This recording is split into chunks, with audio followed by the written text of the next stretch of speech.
All right. Hello, everyone.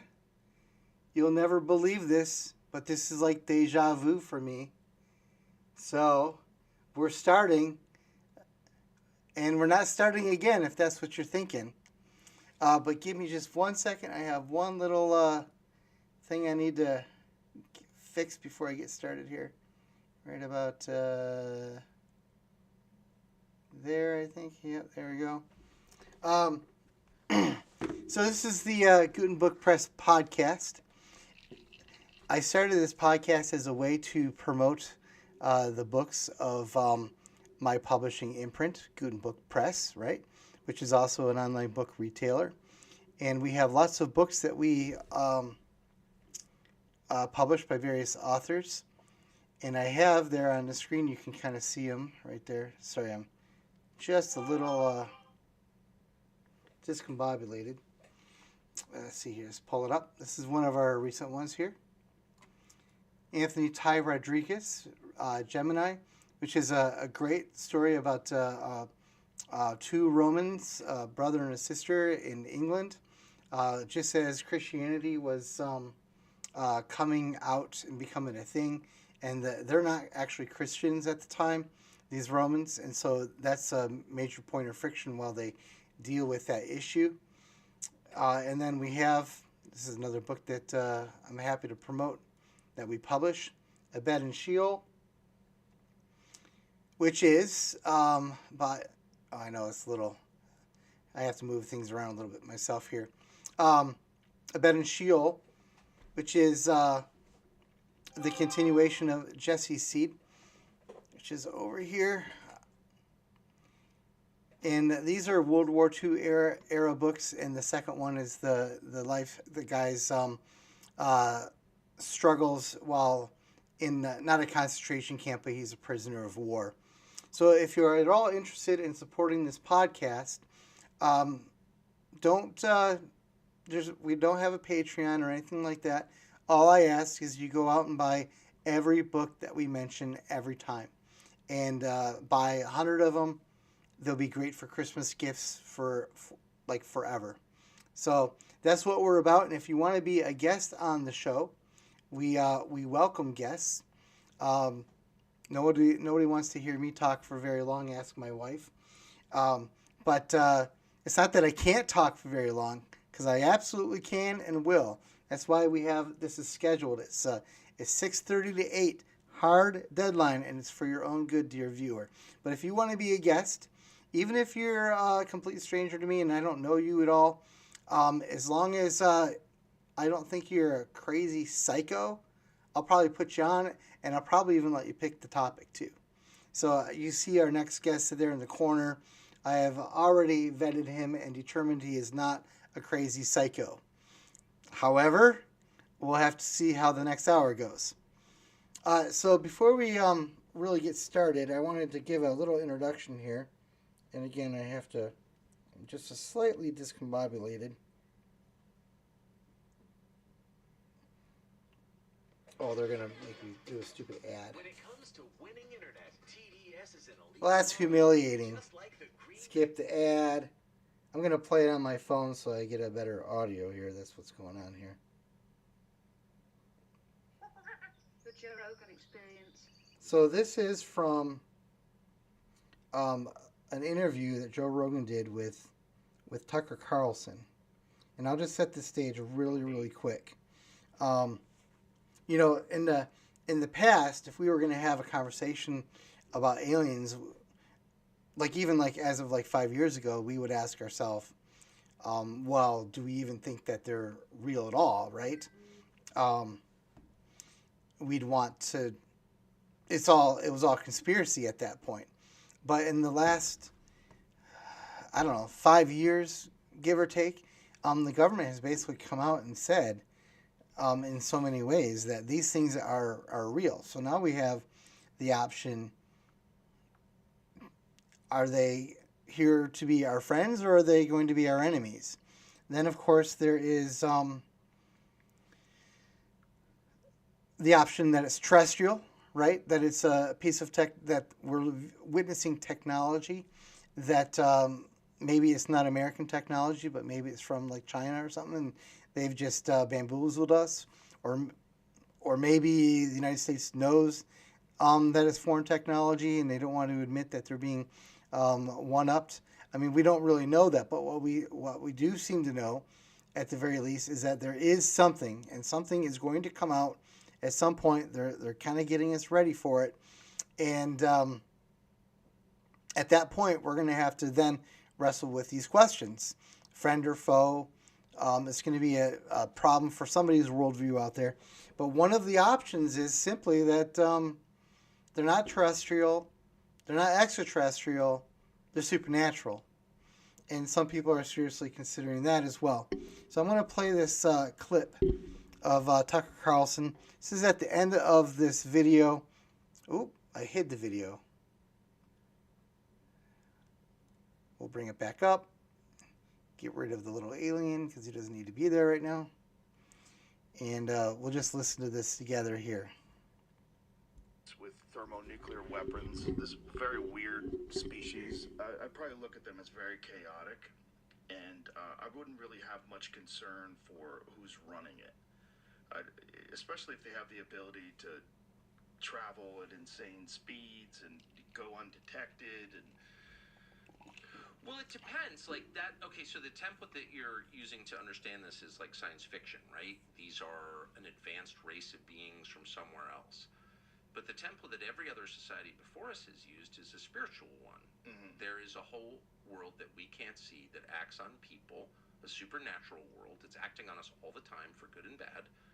Every society has thought this before ours. In fact, every society in all recorded history has thought that until, I'll be specific, August 1945, when we dropped the atom bombs on Hiroshima and Nagasaki, and all of a sudden the West is just officially secular. We're God. There is no God but us. And that's the world that we have grown up in, but that's an anomaly. Like, no one else has ever thought that. There's never been a society that thought that. Every other society has assumed, and they've had all kinds of different explanations, and the details differ, but the core idea does not differ, never has differed from caves until now, that we're being acted on by spiritual forces at all times. And so to someone born before or living before 1945, I think it would have been much more obvious that this is the thing that every society has written about. And in fact, that battle, that unseen battle around us, that spiritual battle, has like been the basis of every society, of every religion, not just Christianity. So like it just, once you discard your very, very recent assumptions, relatively speaking, about how the world works, you're like, well, that kind of seems like the obvious explanation, right?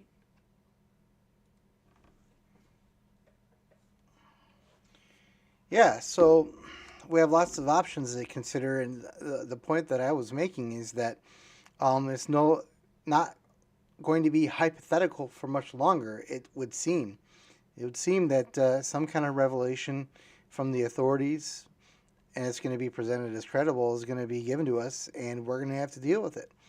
So I'm just going to kind of leave my thoughts at that, because I have nothing else to say about it, honest. Get rid of Tucker, and I'm going to bring in my guest, Terry Hollifield. Go ahead and unmute yourself there, buddy. Yep. Yeah. I am here. As I was saying, Terry and I have been friends for more than 10 years, and it's all been transcendental, really. Just mind melds pretty much. But it's good to talk face to face like this. Why don't you go ahead and introduce yourself and kind of tell us how you've come to be interested in this topic. Yeah, thanks, Anthony, for having me on. I'm not much of anyone really. As you said, I'm a crazy psycho person. No, you decided that I wasn't, and you're letting me on the podcast. So, yeah, thanks for having me on. I'm basically a student of things like culture and theology and science and philosophy and ethics. My educational background is in ethics, theology, and culture. And in my search for sort of what is true and what is real and trying to figure out the world and living in a very sort of spiritual part of the country where I live. I'm in Asheville, North Carolina. You could probably tell from my southern accent. But we are a very spiritual area, and so there's lots of Eastern religion and sort of New Thought religion, or people who are spiritual but not religious, is how they would identify themselves. But as I have conversations about aliens in my area and in my studies, I've found that this topic of aliens seems to have sort of spiritual overtones, almost religious overtones sometimes, where aliens are sort of seen as supreme beings, at least superior to us.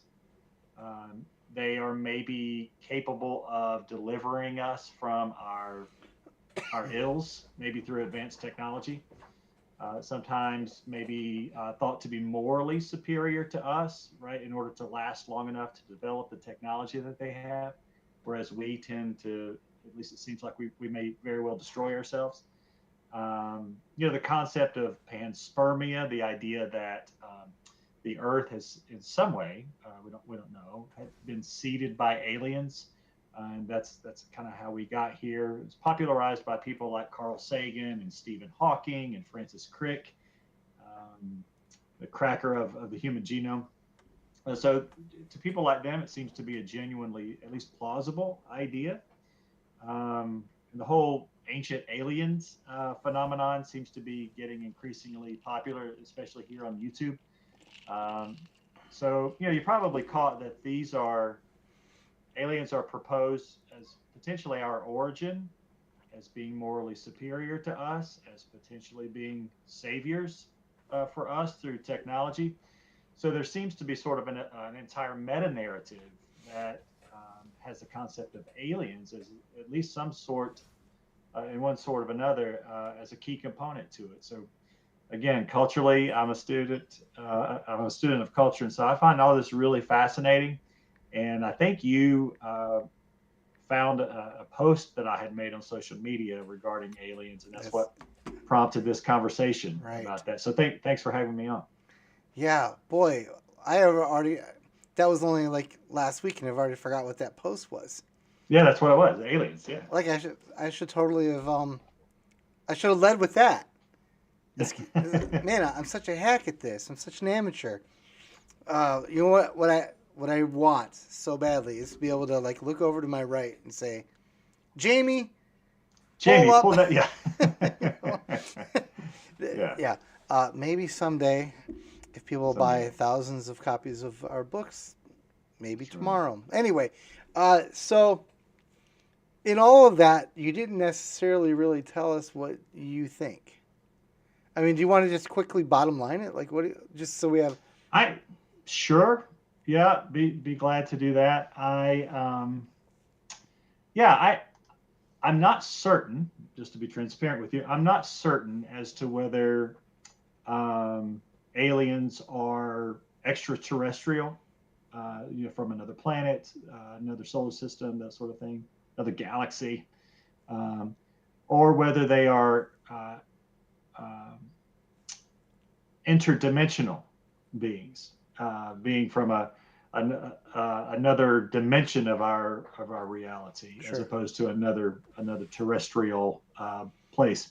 I'm not certain, but I do lean toward the interdimensional hypothesis for a few reasons. We could talk about that, but I lean toward them being part of the. I guess you could say they're either part of the natural order, like maybe they are other creatures out there, but those creatures exist in a dimension. Like if you think of if your viewers have watched the Marvel movies, when they go way down into sort of like the nano layer of things, there are beings down there. You could think of that as another dimension. Maybe that's where aliens come from, a separate dimension in our physical reality. Or, as you said, perhaps they are spiritual. And I believe that the spiritual realm is real, and that the spiritual realm is part of the same world we inhabit. So you may consider that as an extra dimension. And so that's where I lean with aliens. Which is kind of an interesting distinction, just like right there. Like normally when someone says interdimensional or extra dimensional, however you want to put that, Yeah. they're still like have this sort of naturalistic understanding of the phrase, like um, as if like, I mean, but it's the same thing if we talk about like the angels or whatever. I mean, we're saying that, oh, so okay, you're with us, that there could be another dimension where these entities could exist. So you're actually with us. And, oh, no. Ours are all natural. Okay, because now you kind of sound like a lunatic. I mean, it could be actually that we have a shared basis for understanding what we're interacting with, but Yeah. because they're not willing to allow that these entities also were the ones described like in the Bible, which would be, I mean, what kind of rube would ever believe anything as silly as the Bible, right? That's like what they're trying to avoid. They don't want to be considered one of those people, Sure. Sure. Yeah. But otherwise, it's potentially like the exact same thing. Yeah, I don't see much. Well, I guess there is a significant difference, but to me, within my view of the world, it seems really plausible that what is recorded in the Bible as spiritual, and we think of this split as though there's a spiritual world and a physical world. In some way, that's correct, but in a different sense, it's all part of the one reality, is it not? Yeah. So in my view, there would be God, and then there would be everything else. There's God, and then there's what He's made, and perhaps those dimensions aren't necessarily physical. Right. The dimensions of the one reality very well could be spiritual. So let's go over some of the other options, just for fun.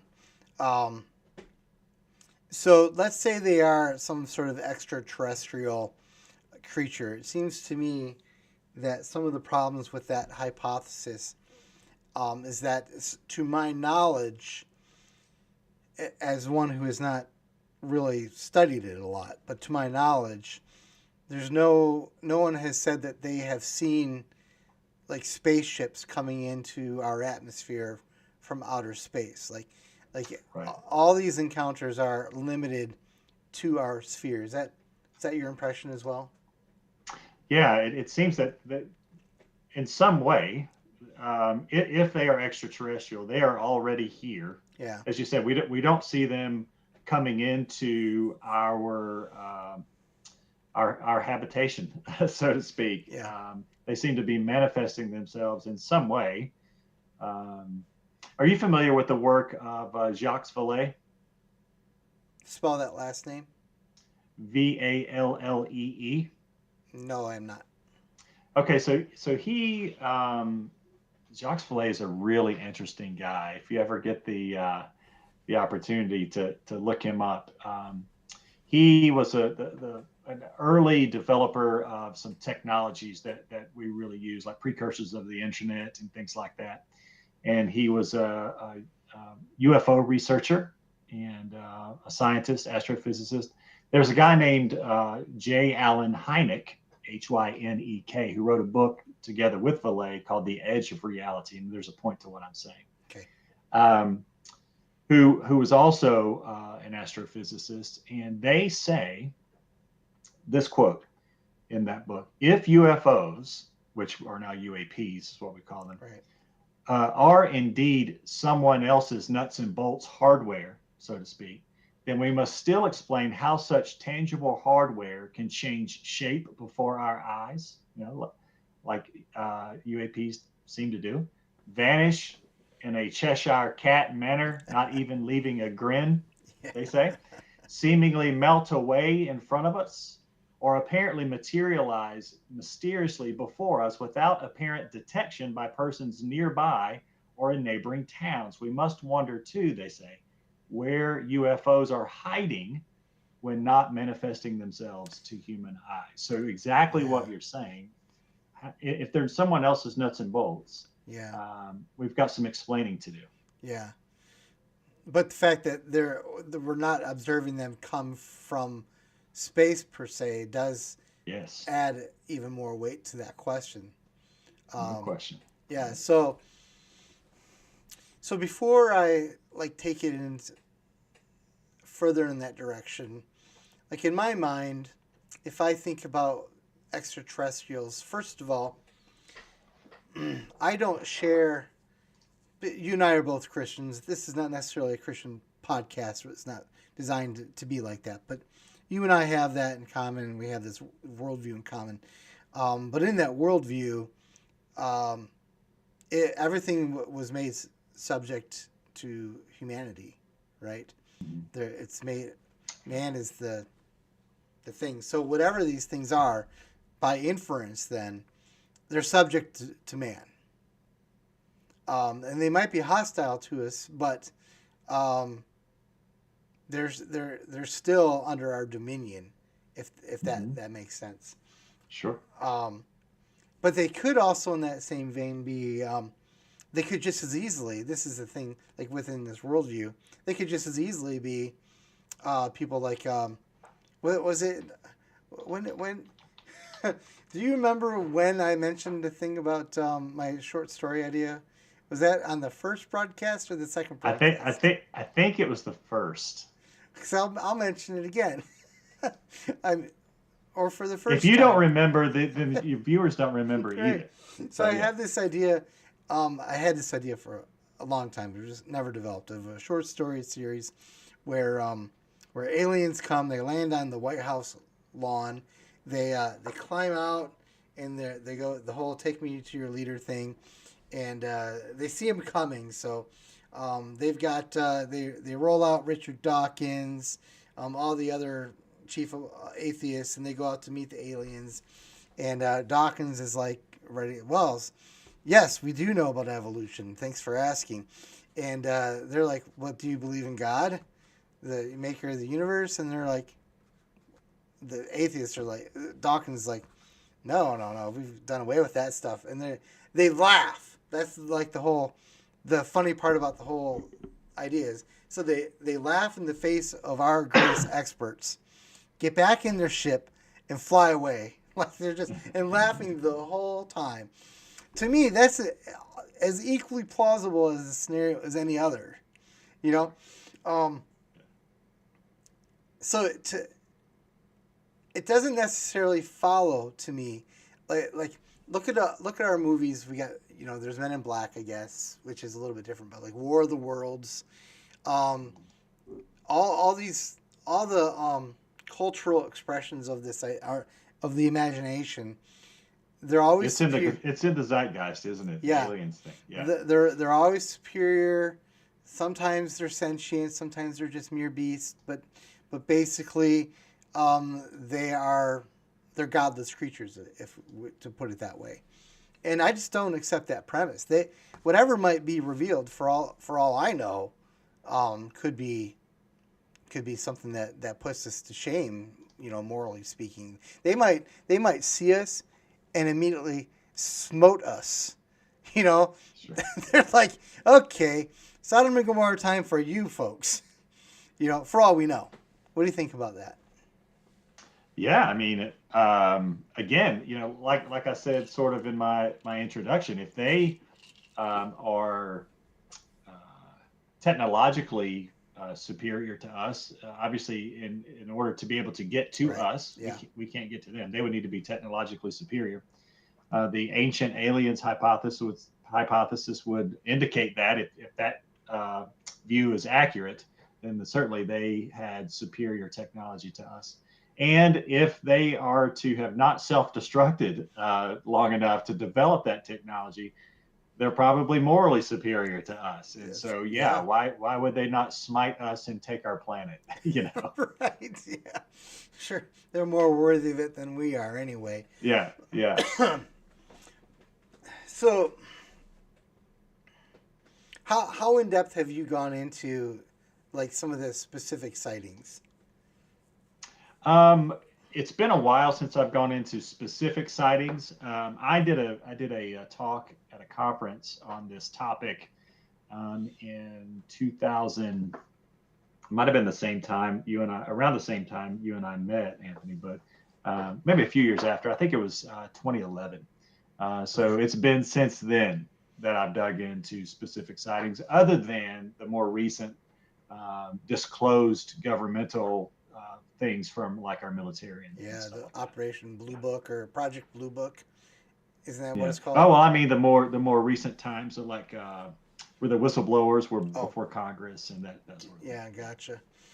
Yeah, so it really raises it to me. That's one of the things that throws me off about the whole thing. Again, as one who has not made it a focus of research, is that in the past, anyone who came out with this stuff, because there's been witnesses about it for a long time, right? But they made fun of them, they ridiculed them, and Mm-hmm. your normal person, we'll just call him a normie. The normie was like, well, I'm not even going to think about it because it's obviously stupid. And that was the only reason why they thought it was stupid was because the government told them it was stupid. Like, Right. that's the whole extent of their intellectual curiosity about it.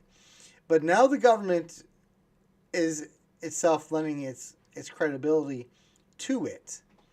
So, and it isn't even just that the government is doing that per se, but that we have video footage now of some of these things. Mm-hmm. So that, I mean, you could try to. I mean, how deep do you let that conspiracy run? Right? Yeah, maybe the government fabricated it. You could do something like that, but like the government's coming out and saying it. We've got credible eyewitnesses that no one's making fun of anymore, and we've got video footage. Um, so this to me seems to be calling forth a point of decision Mm-hmm. soon. Like, do you feel like they're gonna like, I don't know, tomorrow just suddenly say, "Oh, by the way, we've got news," kind of a thing? What do you think? Um, I given the world today, then I would not be surprised. Yeah, I wouldn't be surprised. Do I think they are? I'm not sure. The second question for me would be, not to be too conspiratorial here. yeah, I even if they did, I'm not sure I would know what to believe. right, sure. There's a guy. Do you know Michael Heiser? No, hold that thought real quick. I have a radio Yep, on. I have to turn it off. for sure. Yeah, I will. I'll if you're watching here on stream, I will not sing and dance while Anthony is gone. But thank you for joining us here. Man, I'm such a noob. Forgot to turn It's off all my good, man. forgot to turn It's off my all good. radios too. Michael Heiser. No, I. Michael S. Heiser is he recently died, but he was an expert in ancient languages and has done a lot of research. He has a YouTube channel that you may want to check out called Fringe Pop 321. Um, Okay. and he talks a lot about aliens and interacts with some of the literature on the ancient aliens hypothesis and things like that. And he had the idea that with these government disclosures, would we be able to trust what the government says? And that's Right. why I say, and not to be too conspiratorial, but in these days and times, regardless of what political side of the aisle you're on, you may find it difficult to trust what the government Yeah. says. Right. But he said, it may behoove the government to keep the extraterrestrial hypothesis alive so that they could cover their covert actions militarily, Hmm. developmentally, and things like that, what they're doing with technologies. And conversely, the other argument would be that it behooves the government to keep the extraterrestrial hypothesis quiet if it's in fact the reality, because people would freak out. Yeah. Right. Right? Like you said in your intro, that is a life altering drop. If that somehow can be found to be true in the actual case, man, that changes everything for everyone. Just Yeah. Sure does. So, you told me that there's going to be a 3-minute window. You're going to have to step out. I think I'm good. Yeah, Okay. I think I'm good. But that would be at 8:45 my time, 7:45 your time. Right about when I'm wrapping it up. So we should be all Okay, right. good. All right. Yeah, We'll see. So another thought that comes to my mind while you're talking there is like the hypothesis that these creatures are that there's actually creatures, that they're sentient, whether or not they are from outer space. or they are demonic, we'll say, they could, if they're hostile, they're liars, right? Right. So there's Sure. another reason why we can't necessarily just believe whatever they present to us. So I guess I should ask you. I mean, like, are you buying ammo? The question would be, would ammo even work? Oh, fair enough. Yeah, right. Right? Yeah. I mean, if none of our, so think about this, our own aircraft, when I say our, I mean human, Right. around the world, Canada, United States, Russia, UK, whomever, has encountered these proposed craft and has never shot one down. Right. Right. So would our bullets work? Probably not. Yeah. Fair point. Yeah. Yeah. And Tucker, earlier in that video that I played, talks about a UAP underwater. Yeah. And I think he said that it was documented to be going 500 knots, I think. Yeah. And like changing on a dime, all that other stuff in the air. Right. So yeah, you're not hitting that. Yeah. Yeah. Good luck chasing it with a torpedo too. Yeah, you're not going to hit it with a rocket, let alone your 5.56 round. Right. You know? Okay, so you kind of talked me into that view, but I think I'm still going to buy ammo just in case. Okay, all right, fair enough. What if they're like from the movie Signs and water is what kills them? So if we find out, or if they're from like Gremlins and water's what turns them into their thing, My point is that whatever we discover kills them is what I'll coat the bullets in. I got you. I don't know. Yeah. It's at least it's a fighting chance I die with my boots on kind of a thing. That's right. I got you. So here's another thought that I have. This is, again, from within my worldview. And I would be interested to know if you've ever contemplated this. So here's the line of thought. We'll start with that.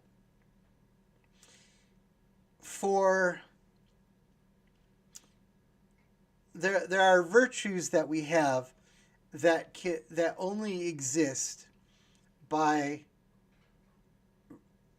the fact that we have something to exercise them against. So, for example, patience. I learned never to pray for patience because what it did is it would send somebody into your life who's really annoying, right? Patience is a virtue.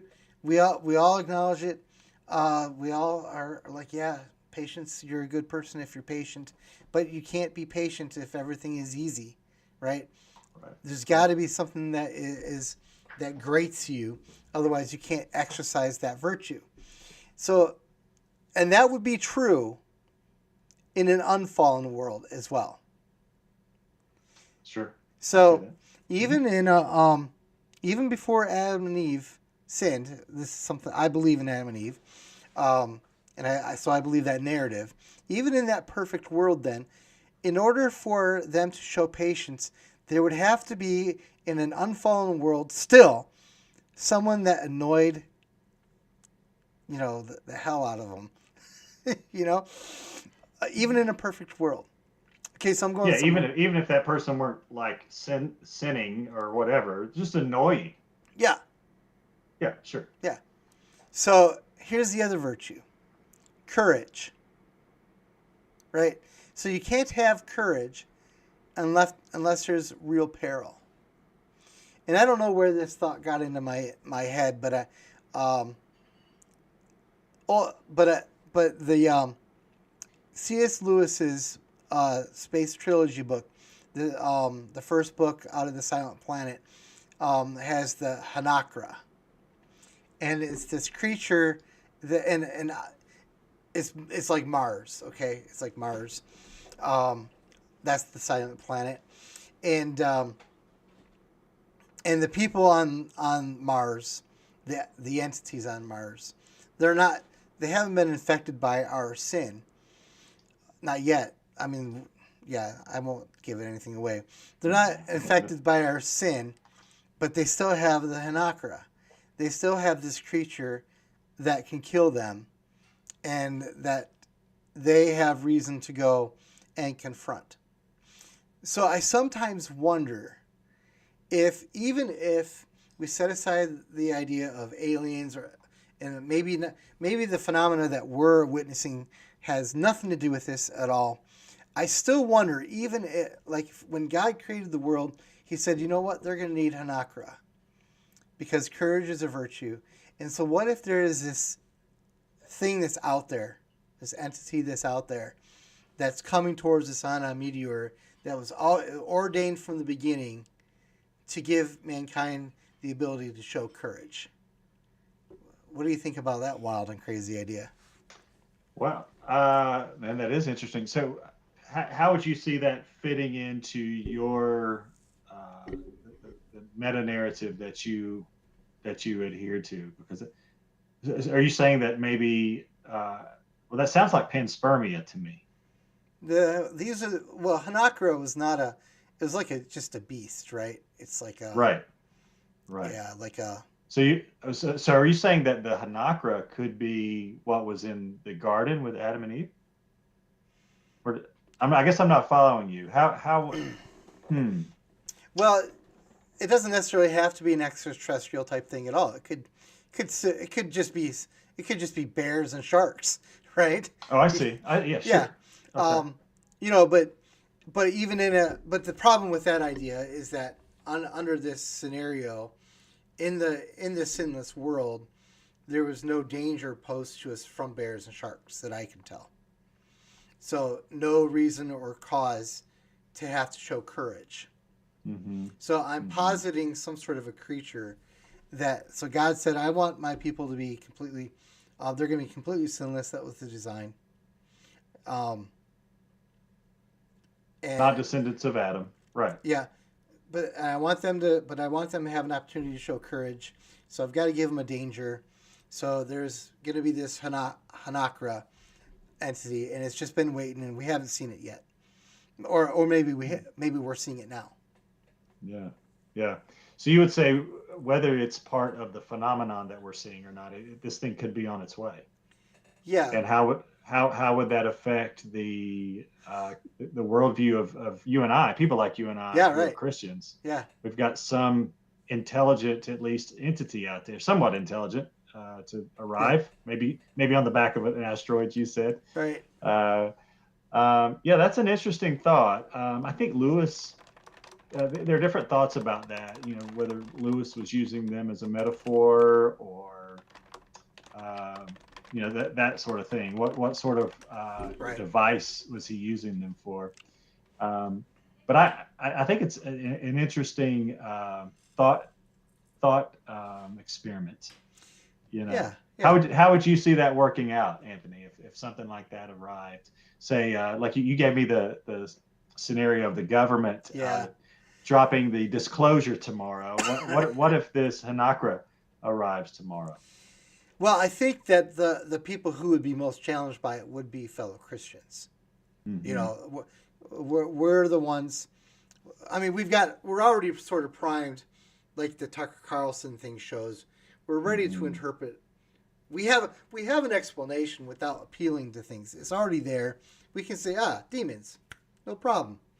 You know, but then if you've got something that drops down into our atmosphere and it resembles, I don't know, a cockroach or something, you know, that's not exactly on our bingo card. You know what I mean? Right. Yeah. No one's anticipating that. Right. So for that particular scenario, I think that it's the naturalist that would say, see, we told you so, kind of a thing. It'd be a problem for. Mm-hmm. But I do think that even having said that, if it is the way that I conceive of that is that it could be kind of a man. I just hate it that I just keep thinking about movies when I try to talk about this. It could be kind of like in Independence Day, the movie. Right, where it manages to rally everyone together makes us stop looking at ourselves quite so personally, forces us to look at something else outside of us. So I think that depending on what it actually is, this is all just a thought experiment. We agreed, right? Sure. Sure. It doesn't necessarily have to be all bad, but I do think that it's still good for us Christians to think about how we could possibly deal with some of these scenarios. Because I know Christians who say, just categorically, there's nothing from outer spaces out there. Well, but so what's the threat though? I don't mean to cut you off, but I don't personally see a threat if there are other created beings elsewhere in the universe. I mean, I've got scientific problems with like how do they get here? They've got problems breaking the speed of light. Have they conquered wormholes? Right. those sorts of things. But anyway, philosophically, theologically, I don't have any problem thinking that there are other created beings out there. Right. I personally don't see a problem for Christians like us. I don't see the issue. Yeah, me neither. But there's a lot of people who think that there is an issue on both sides. Yeah. Sure. So surely I haven't Surely I have not run out of questions to ask you. Well, I have something to ask you. Okay. If that's okay. Yeah. Yeah. So I just wanted to see if we agree or disagree, or if you have some nuance that's different, or something in between. So for disclosure, pun intended, my view is that it's likely that these are spiritual beings portraying themselves as physical beings. Okay. So I believe that people are really experiencing something. People are seeing something they have for millennia, right? I believe that people are experiencing something, for example, with the phenomenon of alien abductions. Right. People are experiencing something, right? Some of these instances, these abduction stories and things like that, are tough to explain away very easily. And so from what I've read from people like Jacques Vallée, there seems to be a very almost point for point correlation to stories, for example, of alien abductions to satanic worship rituals. Sure. And so I believe that it is you said if these spiritual beings are nefarious, then it would stand to reason that they would also be deceptive. Yeah, right. Right. Yeah. And so I think it would make sense, at least to me, if they are spiritual beings portraying themselves as physical beings. What are your thoughts? Yeah, so there are issues. First of all, I agree 100% with that as being an entirely plausible thing. Like I don't reject it, certainly. But I have hesitations, and they're not all fully delineated. But have you ever read the book of Enoch? Yeah. Okay. So, and then you've got the Genesis 6 passage about the Nephilim, and there's a lot of people that talk about that. And a lot of people view those Nephilim as actually basically these demons. And is that your perception as well? Not quite. What's your perception? There's a new. Or is it the sons of God? Is the sons of God there are the demons, right? And that view. I mean, this gets down into the weeds. I'm not sure you want to get there, but we've got 10 minutes. Yeah. I see demons. If your viewers want to pick up this information, you could check out the work of Michael Heiser. But his view was that demons are the disembodied souls of the Nephilim. Whoa. Yeah. Whoa. Yeah, and that these these other spiritual beings, these aliens, would be the souls of the Watchers, or be the Watchers rather.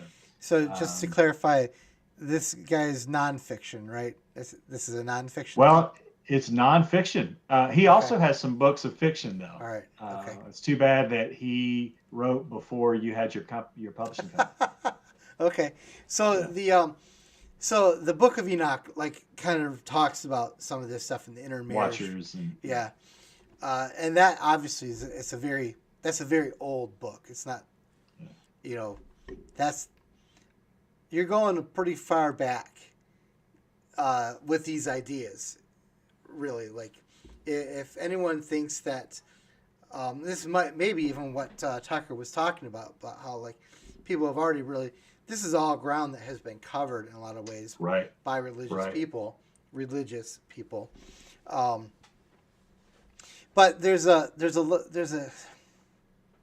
interactivity. I don't know how to put it. Like,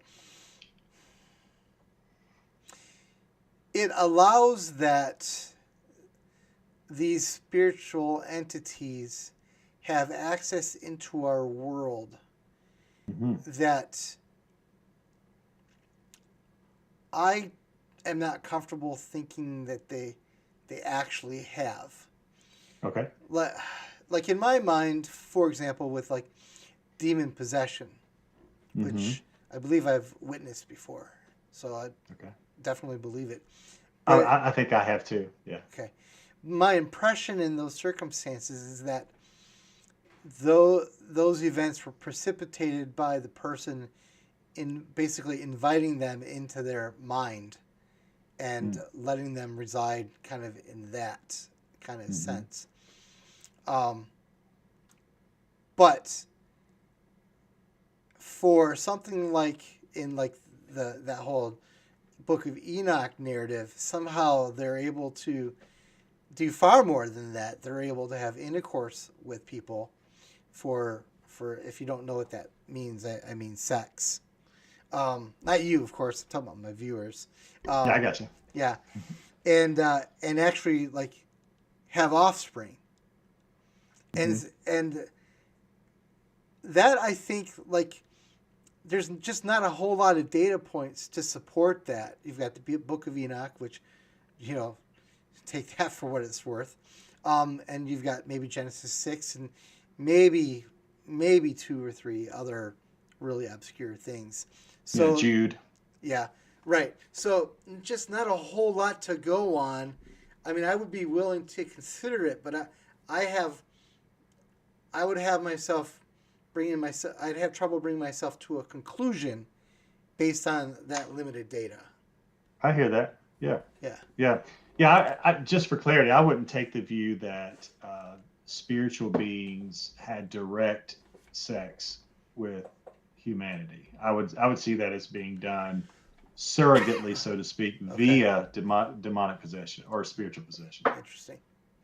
Well, so again, it's down in the weeds. It's a long topic. Well, so after I posted this on Facebook, right? I don't know if you saw that. I had other people who wanted. I wanted, and I got some private messages. I really want to be on this, but I can't because I have something. So clearly, we're going to have to talk about this again. It's a hot topic. Yeah, it's a hot topic. So the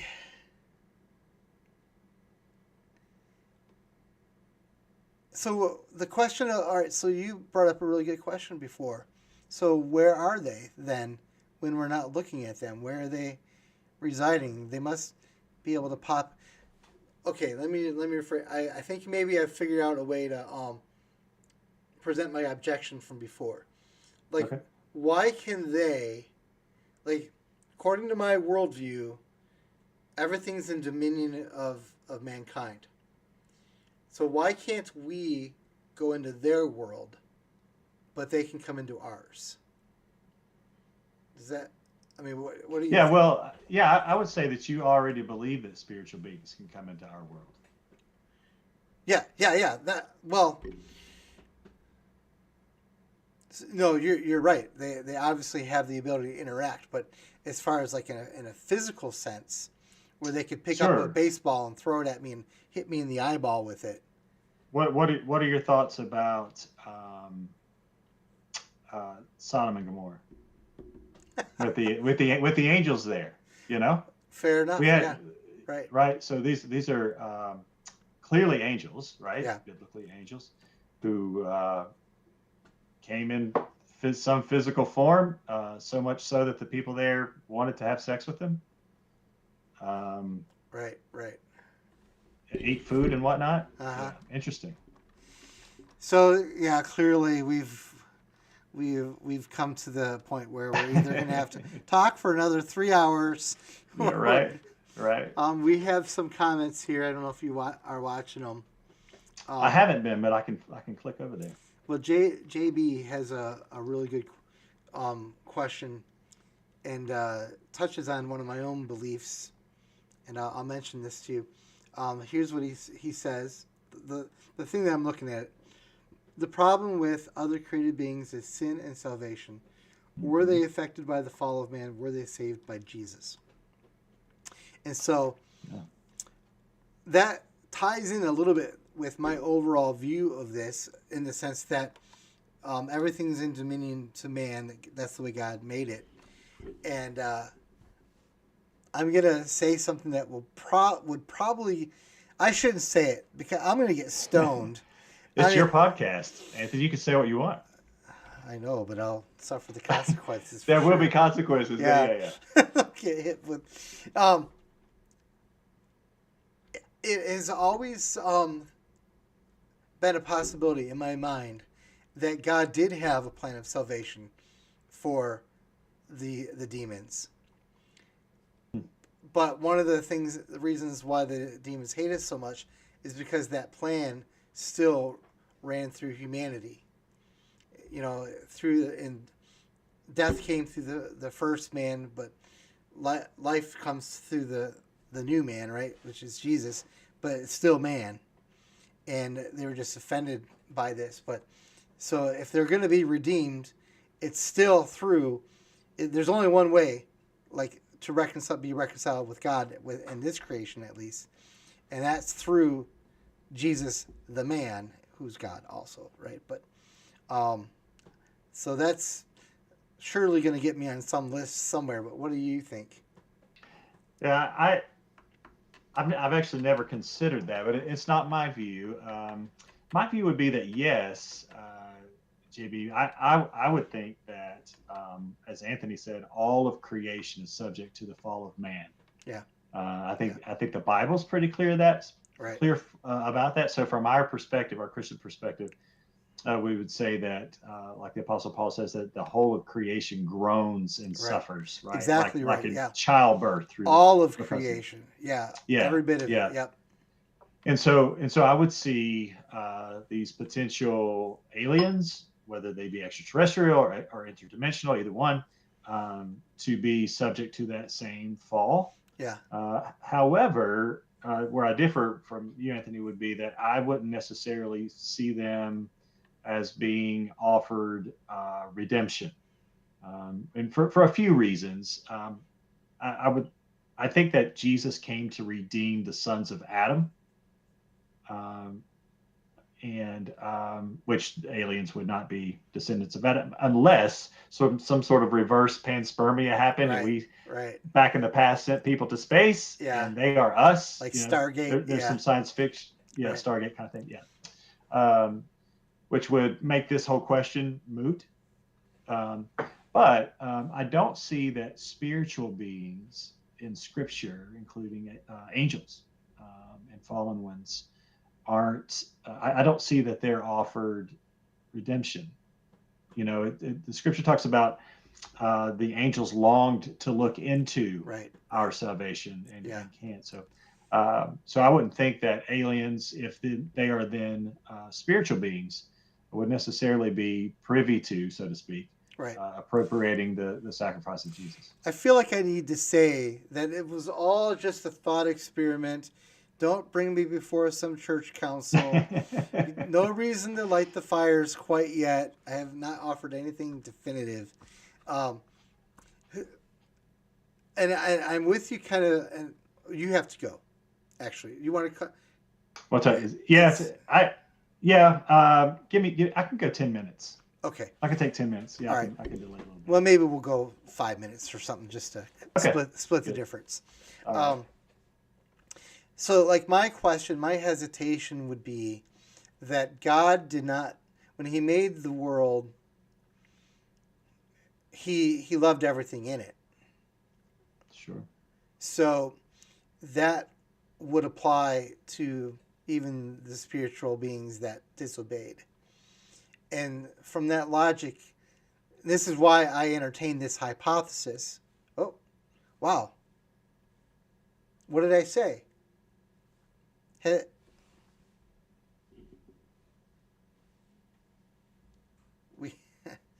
We lost him. He's gone.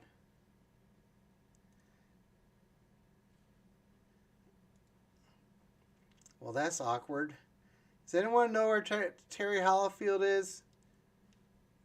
Can we be on the lookout for him? Let's see if he's messaging me here. Okay, well, we'll see if he pops back on here. And I'm just going to actually proceed to wrap it up. So we're definitely going to have this conversation again, get some other voices in here, and I'm sure we'll go over some of the same territory, but some new perspectives will be good, and maybe the next time I'll actually take a little bit. He's texting me here.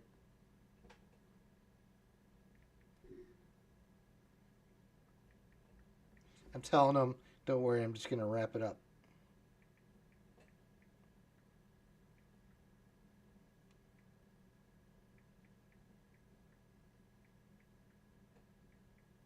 Okay. So his computer froze. If ever you were looking for evidence that maybe nefarious forces are at work, right when I'm about to drop something really, really crazy, powerful, and I guess it must have been true, they conspired against this podcast to shut down the guest. Of course, you could say that since I'm still here, I could still share it. I don't need the guest. But maybe I'll save it for the next time we have some other people on. All right. So we've got 12 minutes left here, technically by the book. So I guess I will kind of wrap it up. Let's see what he said here. He wants to say he's sorry. He has no clue what happened. I will text him later and tell him it was Satan himself. And we'll see how that goes. So, carrying on. I warned people. I said, if you end up having to listen to me for hours and hours and hours, you're going to be disappointed. But here it goes. This is what you're stuck with. I'm just kind of organizing the screen here a little bit. Okay. Ha, look at that. Look at that.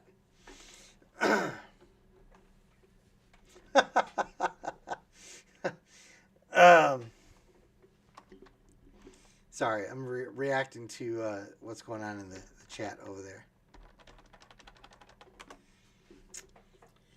So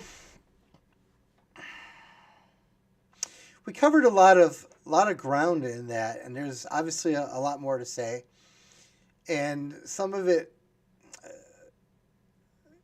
went to areas of theology which maybe some viewers, especially non-Christian viewers, might feel uncomfortable with. But I think it raises this whole thing with the UFOs ought to raise the awareness that maybe maybe there's some options like the spiritual dimension that should be on the table. Maybe you shouldn't have ruled them out so quickly. Maybe you should at least be at minimum, or at maximum, I should say, agnostic in general about your whole outlook of the world. Like if you have said that you are just a straight up atheist in the strong sense of the word, maybe that's just too far, because it's not necessarily what's happening right now. Even if we can understand it in religious terms, what is being put in front of us is the very real possibility. Obviously, from where I am, I mean, I know this already, but for you, it might be that there's overlap between the real world and religion, which some people are not willing to accept as even a possibility. Usually, in those circles, if you talk about something as religious, you're automatically saying it's not real. Like they're almost synonymous together. Religious, not real. Religious, fantasy. Fiction, nonfiction. That kind of a thing.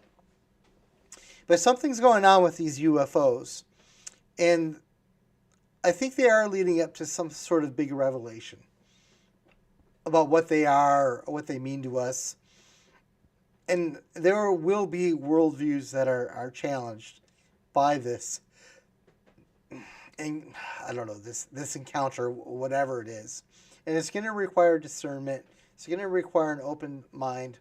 It's going to require a willingness to think outside the box, because we will be grappling with something that is almost like literally by definition outside the box. It's what we are seeing can't be explained by the laws of physics as we understand them, to our ability to use them, and we think we're pretty smart, right?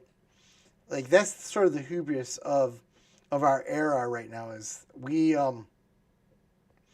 think we got it all figured out from a technological point of view, or a scientific point of view. And that's I think that's a big mistake to have that view. Like just in general, I think there's a real problem in our society where people have conflated our technological successes with our understanding of the world as like maybe in scientific terms. There's a lot of things very mysterious in science right now, and there are things that a lot of great minds have I wouldn't say they've given up. The kind of people that I'm talking about would never say, well, science will never be able to figure it out, but they're really intractable issues, like the grand unified theory. We've got these issues where we've got different models for understanding the world, which can't be reconciled, and might not ever be reconciled. That's just sort of one example. And I know there's some guy out there right now. He's like, well, actually, yeah. But if you just go back to our podcast on Tuesday, then of beauty, like what is beauty? Where does it come from? Why we can come up with a materialistic explanation for finding a woman beautiful, because there's the whole reproductive advantage kind of a thing. But why a sunset? I mean, if you could scientifically understand that, you'd probably have to kill it. But some things can only be understood if you leave them alive, and when you kill them, you have exchanged one set of kind of discovery for another. And so sometimes, like Schrodinger's cat, that thing simultaneously alive and dead until you observe it, blah, blah, blah.